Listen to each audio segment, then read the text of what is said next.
حضرت انس بن مالک رضی اللہ تعالیٰ عنہ سے مروی ہے کہ میں نبی صلی اللہ علیہ وسلم کے ساتھ مکہ کے پہاڑوں میں تھا۔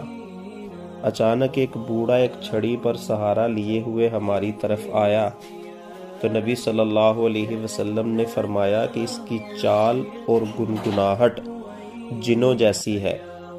تو اس جن نے کہا جی ہاں۔ تو آپ نے پوچھا کون سے جنوں میں سے ہو؟ تو اس نے کہا کہ حامہ بن الحیم بن ابلیس۔ تو آپ نے فرمایا میرے خیال میں تیرے اور ابلیس کے درمیان صرف 2 پشتوں کا فاصلہ ہے۔ اس نے کہا جی ہاں۔ نبی علیہ السلام نے فرمایا تجھ کو کتنا زمانہ بیت چکا ہے؟ تو وہ کہنے لگا کہ میں نے سوائے تھوڑی سی دنیا کے باقی ساری دیکھی ہے۔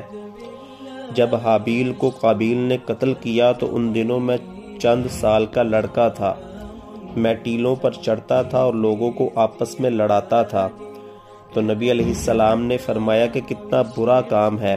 تو وہ کہنے لگا اے اللہ کے رسول مجھ پر غصہ مت کیجئے، بے شک میں ان لوگوں میں سے ہوں جو نوح علیہ السلام پر ایمان لائے تھے اور میں ان کے ہاتھ پر توبہ کر لی تھی اور میں آپ کی دعوت میں آپ کا معاون رہا۔ پھر وہ رو پڑا اور مجھے بھی رلا دیا۔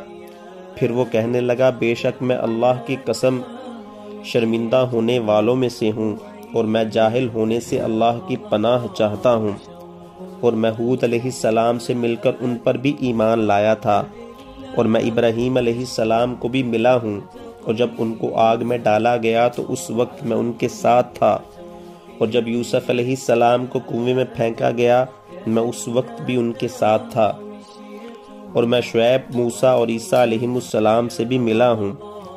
پھر مجھ سے عیسیٰ علیہ السلام نے کہا کہ اگر تم محمد صلی اللہ علیہ وسلم کو ملو تو ان کو میرا سلام کہنا، اب میں ان کا پیغام آپ تک پہنچا دیا ہے اور میں آپ پر ایمان لاتا ہوں۔